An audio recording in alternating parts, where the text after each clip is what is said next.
here, and welcome to a new edition of Books and Cookies Book Talk. In today's video, I will talk to you guys a bit about the books and book series that I feel are a bit underrated. More people should be reading them. Why is that not happening? You know, some of them are finished series and they have been finished for quite some time. That's not an excuse. Without further ado, these are the books and book series that I feel are underrated.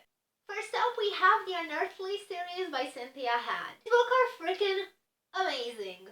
God, I've talked about them before, and they follow the story of a girl who is part angel. A lot of things happen. I will not go into them. They're really so good, so well written, so easy to read. I think there's a lack of angel-related books these days, and these do more of their share, so they're freaking amazing. These books contain the only love triangle besides the one in the Infernal Devices I actually approve of and I think is well written, and it makes sense in the whole story. I hope that you guys could actually consider giving them a try because they're worth it.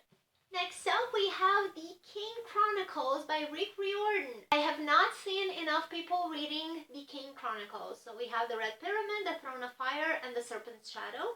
These are books that deal with Egyptian mythology, and they're really, really good. What actually drew me to these books, and what I actually loved about them, is that they have a dual point of view for a brother and a sister. So they're siblings, and they come from a biracial family. More attention should be given to this book. Yes, it's kind of Percy Jackson-like because it's Rick Riordan's writing style. So it's witty, it's sarcastic, it's funny. You know, shit happens to an ordinary boy, and he finds out that he's somehow related to the gods, or he has something to do with them, which is basically what happens in Percy Jackson as well. But the entire mythology is different, and it's written in a way that makes it fun. Really, really hope more people would consider reading them because they're really, really good. Next up, we have Dangerous Girls by Abigail Haas. It's absolutely amazing. So,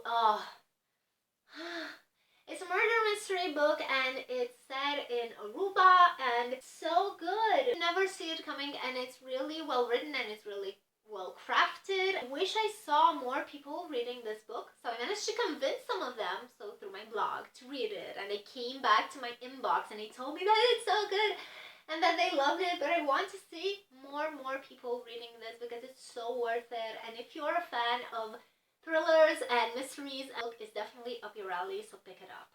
Next up, we have the Gallagher Girls series. I actually have here the first book, I Tell You I Love You, but then I Have to Kill You. I read this book last month. I'm so mad that I don't have the other 5 books in the series because this was so funny. I was on the second page of this book and I was already cracking up. It's so much fun to read. It's so easy to read. It's I don't know, Ellie Carter just has a writing style that just sucks you in, and it's just plain old fun. So if you're in a reading slump and you have no idea what to read and you're looking for something that's not very convoluted and complicated, and this is the book that you should be going for.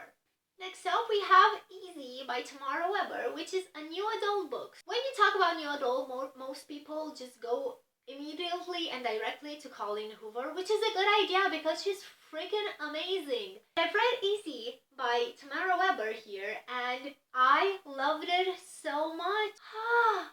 It's so good. It's really sweet. It's so fluffy, and it actually deals with some issues in a very well-written and mature way. It deals with them in a way that makes sense, that's not overly dramatic. I did not get a feeling of any fabricated drama in this book.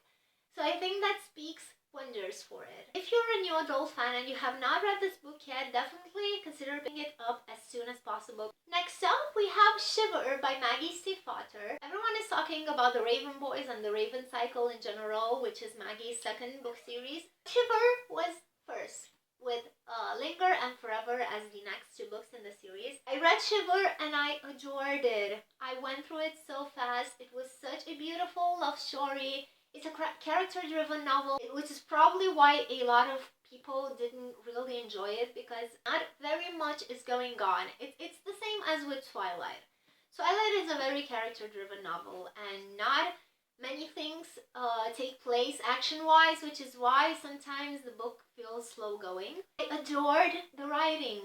I actually read the first book in the Raven Cycle series, and I wasn't convinced. I was very worried that I had an issue with Maggie's writing. Shiver proved that was not the case at all. I loved the writing in this book. I think it was so poetic. It was so enthralling. It just sucked you in so much, and I wish more people gave the series a chance. Read it and see what it's about. And if it's not your cup of tea, that's fine, but just give it a go. And the last book that I wanted to show you guys was Red Rising by Piers Brown, which I have talked about so many times because it's so good. Fuck! I am beating myself up every day for not owning the second and the third book in the series, which is Golden Sun and Morning Star. This book just sucker punched me so much.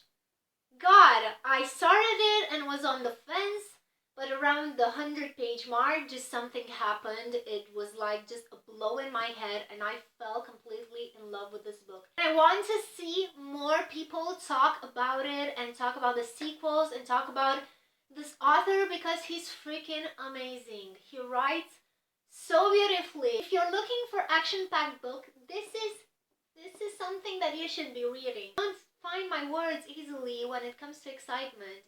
So hard. Pick this up. If you're into sci-fi-ish, dystopian-ish books, full of action and full of amazing characters, this is definitely a book for you because it's freaking amazing. These are all the books that I want more people to be reading. Yeah, it's fun to read all the popular and high-praised books and books that everyone knows about.